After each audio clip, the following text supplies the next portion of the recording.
पग भूमि मांगता हूँ। बोले 3 पग भूमि भगवान अपने पैरों से नाप के अभी दे देता हूँ। नहीं राजा बलि, बिना संकल्प के मैं दान लेता नहीं, और वो भी आपके पैरों से नहीं नापूंगा। मैं अपने पैरों से नाप के ही ये 3 पग भूमि जो मैंने मांगी है वो लूंगा, और संकल्प के बाद ही लूंगा।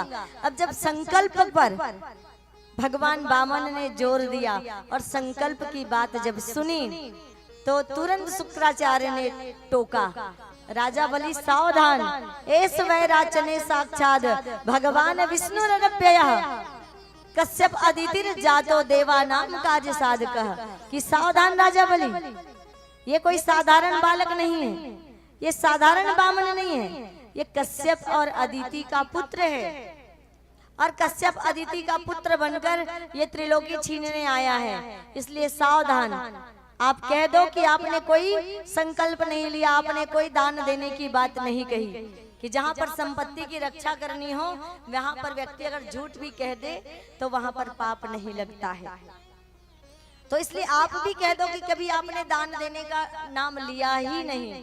लेकिन राजा बलि ने कहा कि अगर मैंने दान देने की बात कही है तो चाहे मेरी त्रिलोकी ले ले, मैं पीछे नहीं हटूंगा। दान का संकल्प लेने लगे तो कमंडल के छेद पर स्वयं शुक्राचार्य ने प्रवेश कर लिया, छेद बंद कर दिया। तो कुसा से जो सप्तऋषियों ने कुसा दिया था, उसी कुसा से छेद को खोलने के लिए वामन भगवान ने कुसा डाला, तो शुक्राचार्य की एक आंख फूट गई। प्रेम से बोलिए राधे राधे।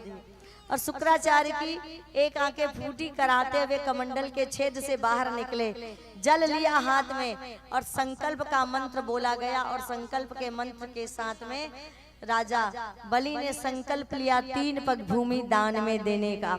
और 3 पग भूमि जैसे ही दान में देने का संकल्प पूरा हुआ, वामन भगवान ने अपना स्वरूप इतना बड़ा किया कि 2 ही पैर में तीनों लोगों को नाप लिया, एक पैर खाली रह गया।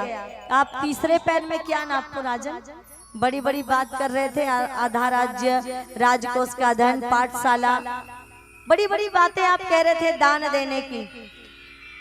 राजा बलि जरा भी दुखी नहीं हुई कि 2 पैर में त्रिलोकी नाप ली। कहा कि दुख इस बात का नहीं है कि मेरी त्रिलोकी आपने नाप ली दान में 2 पैर में, बस इस बात की मुझे चिंता है कि मेरा वचन खाली ना चला जाए। पहले ऐसे दानी हुआ करते थे कि मेरा वचन खाली ना चला जाए। अच्छा ये बताइए भगवान की धन बड़ा होता है कि धन का मालिक? निश्चित धन से बड़ा धन का मालिक होता है। और जब कहा कि धन से बड़ा धन का मालिक, तो अपने आप को प्रस्तुत किया है, सर्व के साथ स्वयं को समर्पित किया है राजा बलि ने वामन के चरणों में।